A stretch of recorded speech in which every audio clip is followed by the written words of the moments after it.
Uganda Alcohol Policy Alliance. We are a network of civil society organizations, and we exist to advocate for alcohol harm prevention through policy regulation. We have been in collaboration with the Ministry of Trade, Industry and Cooperatives, the Ministry of Internal Affairs, Makerere School of Public Health, the Uganda Non-Communicable Disease Alliance, Uganda Youth Development Link, Uganda Health Communications Alliance, and Addiction Prevention Rehabilitation Association of Uganda, among others. Together, we have been working tirelessly, advocating and promoting policies that ensure the enforcement of regulations on alcohol manufacturing, distribution, advertising, and consumption in Uganda. The Uganda Alcohol Policy Alliance, UAPA, respectively submits the following recommendations and observations to the Parliamentary Committee on Finance regarding the Excise Duty Amendment Bill 2025-2026. Our submission is informed by over a decade of evidence-based advocacy and collaboration with health, education, trade, and internal affairs ministries, as well as the national research institutions and civil society partners. We appreciate the Ministry of Finance's commitment to leveraging tax policy as a tool for public health promotion and revenue generation. However, the current Excise Duty Amendment Bill requires stronger, more comprehensive provisions to address Uganda's growing alcohol-related burden. UAPA strongly supports the alcohol tax increment because it is a powerful tool for, one, protecting underage persons by reducing access, preventing health, social, and economic harms through decreased consumption, and promoting national development by increasing productivity and generating the much-needed revenue after the donor cuts and public debt. Why Uganda alcohol tax policy must be reformed. Escalating alcohol policy consumption and related harm is one of those. Uganda ranks among the highest alcohol consuming countries in Africa, with a per capita pure alcohol consumption of 12.1 liters, double the average age of 6.3 liters, and significantly above the global average of 6.18 liters, that is as per WHO 2023. This figure is significantly higher than both the African regional average of 6.3 and also the global one. The report also highlights a gender disparity, with men consuming an average of 19.93 liters annually compared to 4.88 liters for women. Furthermore, a 2024 survey by Ministry of Health revealed that 62.7% of Ugandans engage in alcohol consumption. Of these, 33% consume alcohol daily, while the remainder drinks approximately 3 times a week. Alarmingly, while 37.3% of Ugandans abstain, the remaining drinkers consume excessively, as per Monitor 2024. The consequences are dire. We have rising cases of alcohol poisoning and liver-related diseases, increase in gender-based violence, road fatalities, and mental health disorders. We also have injuries arising, assault caused by drunkenness in bars. There is loss of productivity due to alcoholism in working age populations. Number 2, we have weak regulatory and fiscal framework. Uganda lacks a comprehensive legal framework for alcohol control. Unlike Kenya, which enacted the Alcoholic Drinks Control Act 2010, Uganda has no binding national policy regulating production, advertising, or pricing. The absence of regular exercise adjustment, combined with inflation and industrial lobbying, renders current alcohol taxes ineffective. We have another one, number 3.3, comparative regional disadvantage.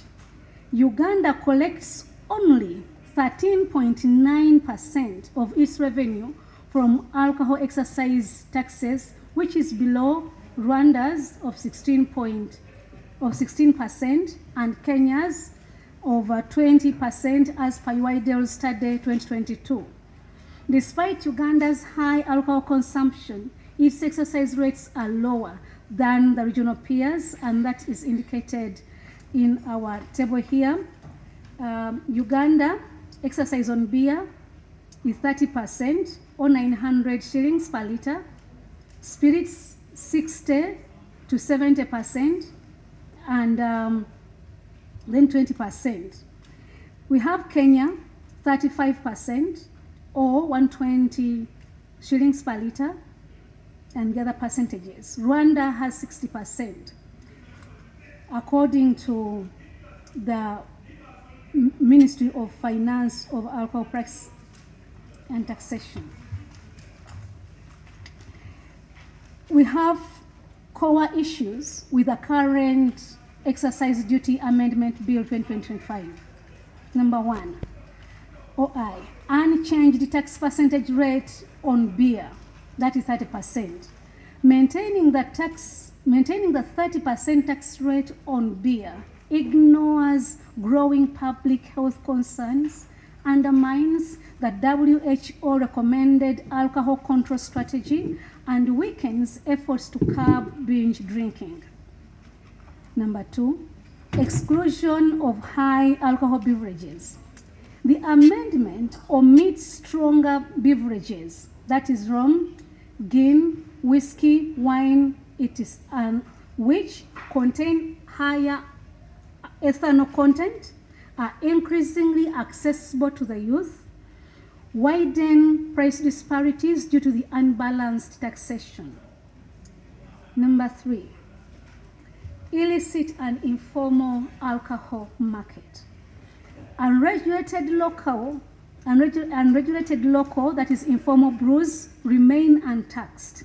Yet, there is value addition nowadays, attracting a huge market, thus contributing to a public health crisis due to adulterated alcohol, significant tax revenue loss, a reinforcement of dangerous consumption patterns, illegal alcohol thrives due to weak enforcement and lack of coordination between agencies.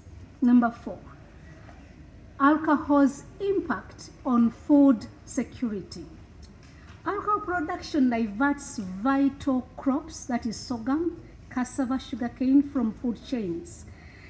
Land conversion for the breweries, raw materials, reduce where are we going?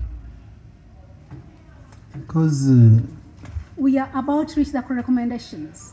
No, I can see, but for example, on this point, I don't think as a committee we are picking your argument.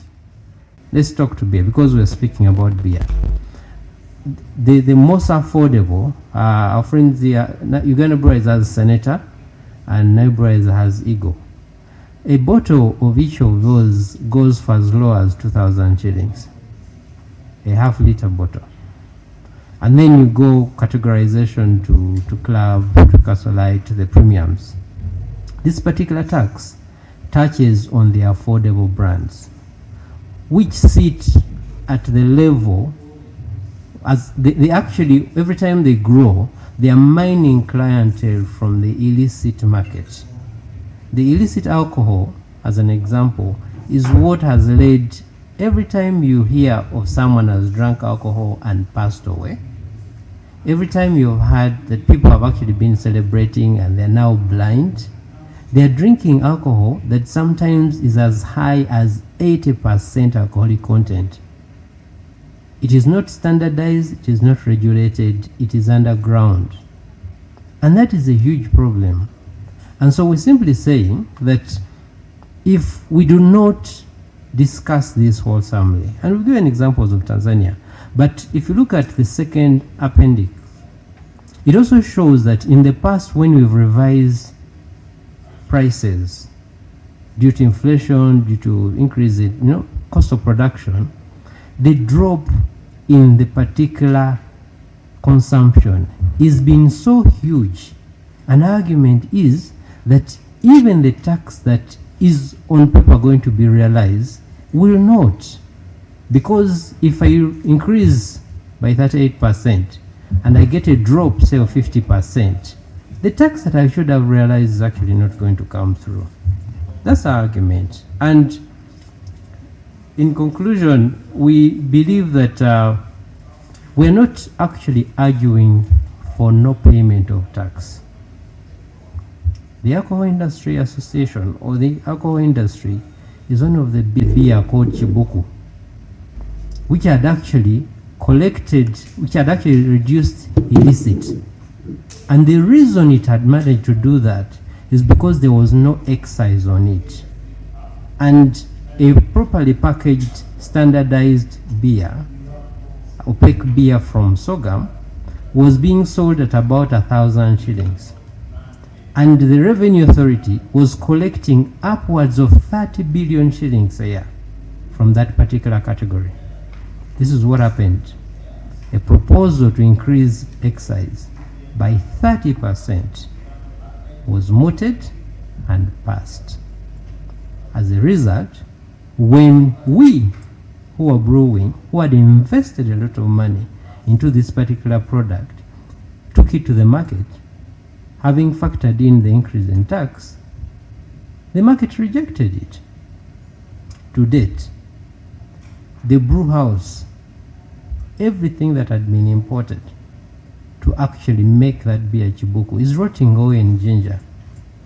All the sorghum farmers that we had recruited and given crop and trained and given a dignified living, we had to drop them.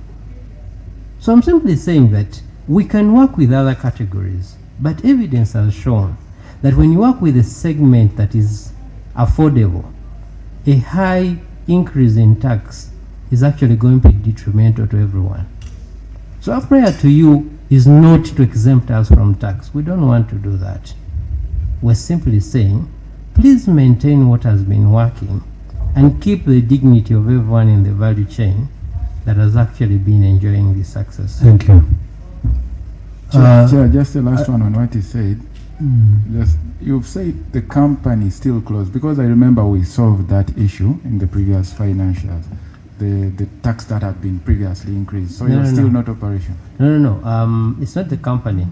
That particular beer category, it was reduced eventually. It's taken a few years from 30% to 10%. And still the reason there's no investment at all from any of us is because it doesn't make economic sense.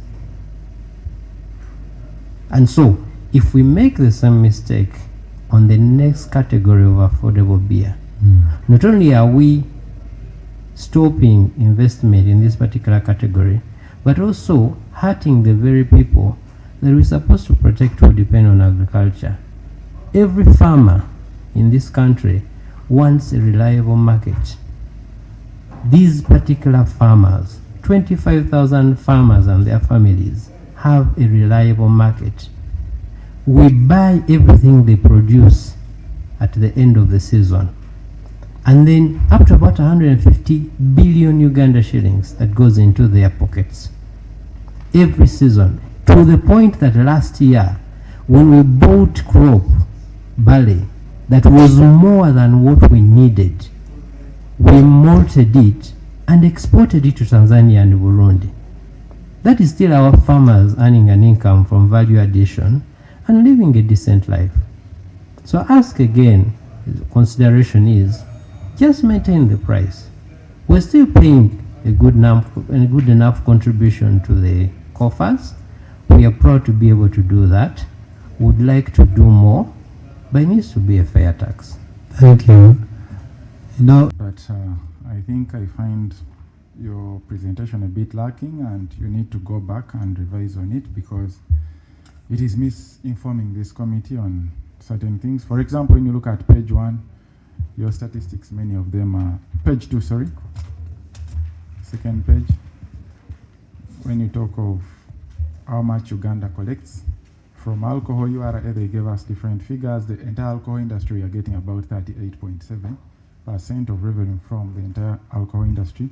When you look at Uganda, we've said we are taxing at 30% or 900 shillings. That is wrong. We are taxing at 30% or 650 shillings. When you look at Kenya, you've given a wrong figure, 120 is wrong. So you need, I think, to go back and change these things. When you look at spirits, you've talked about 60 to 70%, but we have the volumetric range that you said, and we are charging 80% or 1,500 shillings for spirits that have alcohol content of more than 80%, either locally or imported. So this table of yours and a lot of your figures are misleading. You need to go and cross-check and present better. Then when you go to page 3, you've talked of an unchanged percentage rate of 30%. I don't know if you have the background check as to why we are sticking to the 30% and increasing only the 650 to about 900. When you look at the percentage, most of the expensive beers are trapped by this percentage. A beer, say for example, if it costs 10,000, 30%, it will be forced to pay about 3,000 in tax. So this is actually coming to eliminate or to bring on board those that are producing, that claim to be producing alcohol cheaply. Someone will say that they produce their beer at maybe 1,000 shillings, so they have to pay a tax of 300. So those will be have a mandatory limit of minimum of 900 or 950 shillings, whatever limit we set. So I think it's dangerous to tamper with the 30%, because once you tamper with it at this stage, then you're affecting, you're making the extremely expensive very expensive. I don't know if we are on the same page here. Then you've talked about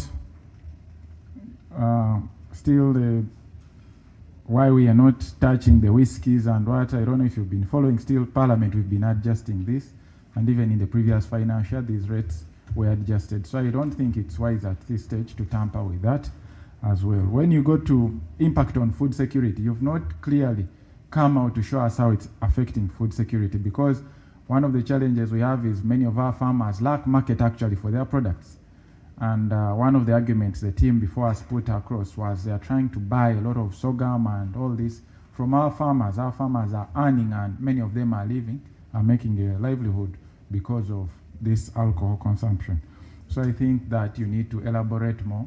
Unless you're saying there is food scarcity because of alcohol, then maybe you can and give us examples and the research you did, because the challenge we have is we have a lot of food in Uganda and people end up exporting. When you go, I think lastly, your proposal on alcohol tax revenue, I think that is a good one, and it's one as a committee we need to look at. Maybe 5% of the income coming from alcohol. I think that will be discussed internally. Lastly, on your proposals of, I think, 45% or 1,500 shillings, maybe you'll provide us with additional research to how you came up with these figures, because economically speaking, if we did adjust to this, then we'd be killing the industry, the alcohol industry. The doctor may be looking at it in the perspective of health-wise, our people are getting sick and all that. But even if we put it at 100% or maybe 10,000, still the drinkers, those who drink, will continue drinking. I don't know if we are on the same page. But now as a country, we need to find a balance on how we can earn revenue at the same time, how we can maintain the safety of our people. So that's why I said, when you look at your proposal of maybe setting aside a certain figure to go and maybe help and treat our people and invest it more in the health sector, that makes sense. But you adjusting, because URA comes with, or Ministry of Finance brings these proposals to raise revenue not to completely discourage or close or kill the industry, because the benefits, when you do a cost benefit analysis, the people it's employing, the jobs it's creating, and the revenue that it's bringing in, it might be way much more than these risk factors. And as the colleague stated, there are other ways we can look at how to solve these social other aspects, maybe to do with enforcement and other things. I think, let me end there for now. Thank you. Bureau of Standards will go inside the bottle and find out how much alcohol is there. And once they have established that, we have the view that low alcohol ethanol content be charged less. The more alcohol inside, the more in terms of ethanol, charge more. And when you look at our table on page 4, you'll be able to see that alcohol beverage, which ranges from 0.5 to 2.5, be given a base rate. But if they go inside the bottle and find that that alcohol is stronger and the effect and the negative harm will cause will be more, we have the view that they introduce a second tier. And also they introduce a second tier, but also the last one, alcohol, which is 9%, because when you look at the bottle, they'll tell you which amount of alcohol is in a particular bottle. But you cannot get a volumic tax like they have been doing and count all bottles and give a base rate. That is standard, or that good practice we are recommending has been widely adopted. And actually many African countries are moving towards that. And this is where revenue is lost, by the way. Uganda Revenue Authority and other, this is where revenue is lost, because they just clamp everything and give one tax base. But the new recommendation and the good practice now, go inside the bottle. Chair, I think just before he proceeds, I'm failing to get the point. Okay. Because this is what is in the law. What you want, they be opening bottles to test, because that is how we make the law. I you to enter the bottle, go into the bottle. Chair, not necessarily entering will tell you the amount of alcohol on a particular package, on a particular item. And what we are saying, that yes, and right now that is how they are paying taxes, depending on the percentage. If it has alcohol content more than maybe 70%, it pays this. If it has this, but now, unless you're not privy to that information. But the argument has been that locally produced alcohol from local products should be charged a minimum. And the argument is... No, we've put percentages. That it is there in the law. Even if locally produced, there is a certain percentage. Imported, there is a certain percentage. But our prayer is that this be enforced, and like my chair has said, we move away from 30, which is earning us less money, and go to 35 what? 35%. Mr. Chair, we are also saying that time has come to introduce what we call a minimum unit pricing. A minimum unit pricing is a way to discourage availability and access to the young people. Because what makes us cry when these products go out to the market, young people are accessing. And you find many people are already drunk, and actually men are not contributing to production. We agree that they grow sorghum, but this sorghum, what is sold, is people go and buy low price alcohol, and the vicious cycle of drinking and the harm continues. So we are praying and asking you to look at this, because this helps in a way to protect, but also helps in a way to increase money. I was just interested in some presentations by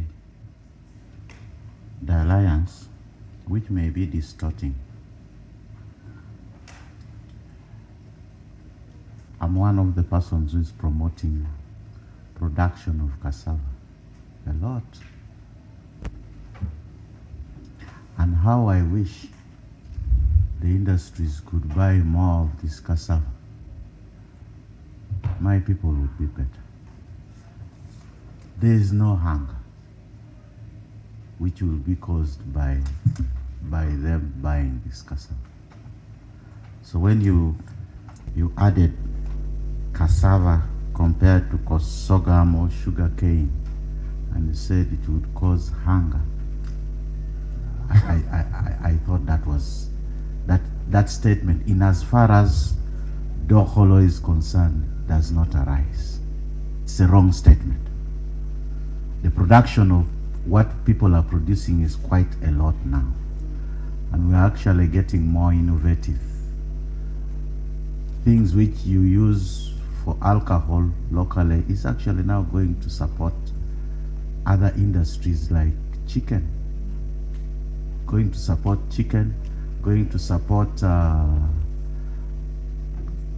livestock generally.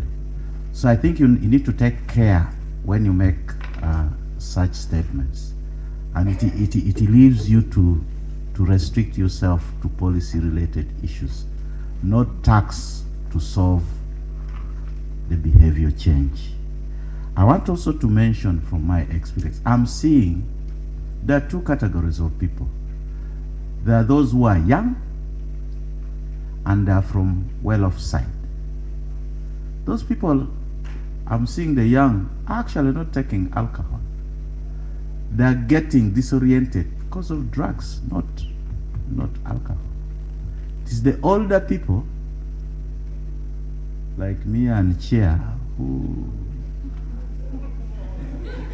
older. I'm not saying old, but I'm seeing what is happening. I've been to Butabika, and I see those who are older are the ones who take actually alcohol, because I found a statement, you are protecting the young ones. I found most of the young are now moving into drugs rather than alcohol to satisfy their interest in having a disoriented brain temporarily. So that is one key area which I thought you could avoid and know what is happening on the ground. The second one is saying increasing taxes would actually increase revenue. That's a very dangerous statement. Actually, increasing taxes may reduce consumption and reduce revenue. We have seen data here where increase, because you are even talking of the local, you weren't even touching the local, those using local raw material to be the same as imported. We have noticed when we increased the excise duty for those products which are used local, like sorghum, it increased the price.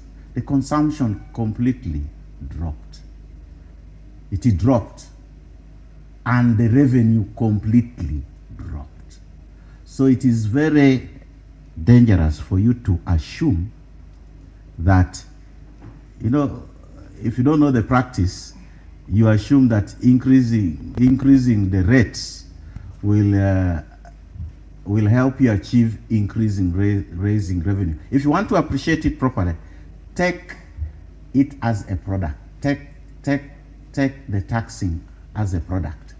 If you increase the price of any product, most likely, unless it is an abnormal situation, most likely the demand will go down and your turnover will go down.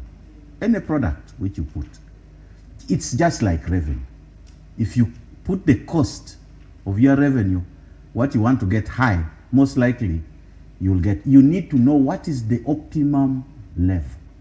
Unfortunately, people have not studied and given us what is the optimum level of a certain tax, where if you over increase, you may get a little hike in what you're saying, but at a certain time it will come down. So you must know what the optimum level is and the development of persons. I thought that was touching, especially with my experience of what I'm seeing on the ground. It is based on what I'm seeing on the ground. Thank you. What the Alliance has presented to us gives us another scenario that as leaders in this country, we need not to close our eyes. I would interest the group from Alliance that you go back and make a more comprehensive study or report on whatever studies you have already done, that to show the extent to which alcohol distorts social, being in society. Because as an economist, I do not believe that taxation per se can reorient. It can cause behavior change. Exactly. There are other things that maybe need to be done first before we reach to hitting the nail by taxing. There are other factors, definitely.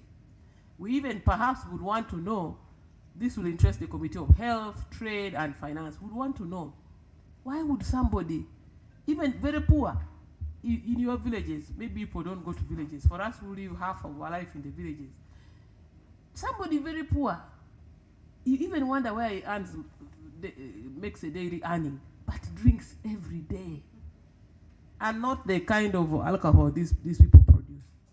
So we really need to do a deeper study and come up with the right recommendations, and they should be applied gradually, because it is like reorienting the life of a person who is a bit now disoriented. So if I'm an unaddicted drunkard, I will even not know that taxes have been increased. I'll just keep drinking. Karim comes and buys me. Not Karim. Oh, sorry, because but he's allowed to buy. No, he doesn't. You're not supposed to buy. Sorry, I will use ignore that. Enos. Okay, Mpidi. No. Okay, Ochai. Okay, Dr. Peya. Yes, Dr. Peya is a comrade in that. Yes. So really, I think we need to look at a broader picture of what these people have brought. Thank you. According to the presentation of the Uganda Alcohol Industry Association, their presentation did not address the issue of the harm that our Ugandans are facing in this excessive drinking of alcohol. And I had a gentleman, I think the gentleman was arguing that when you raise the money, the drinking rate will drop, and that will cause the country to lose revenue. What I'm seeing from both the presentation, for them they are about Ugandans drinking, and the government earns more in terms of taxes, but they are not looking at the harm this excessive drinking is causing to Ugandans. And you actually were against it, and it failed on the floor. Now the government is saying, let's put some tax. Possibly we get revenue from these people who do not want to control themselves, and you're also here saying we shouldn't. Don't you think you really hate these Ugandans? Because the truth is, I don't think there's any impact. I don't think any alcohol consumer cares about the price. I doubt. But I can guarantee you that the cost that comes with alcohol consumption today needs serious government intervention. So I think I would go for taxation. We tax those who are not listening, or those who do not care about their lives. We get at least some resources from them, or part of their disposable income. Then we deal with the health infrastructure, and we just prepare to take care of their issues. That is my view, because I don't think somebody even thinks of the price when they decide to drink. No, thank you so much. So, Chair, my other question would be, but I think this is the wrong. I think I will ask the minister. Okay. Because there's an issue of harmonization. The alliance is talking about Kenya having a different rate for Honorable, don't beers. mind those ones we are going to compare. Okay, thank because you. we have our own statistics.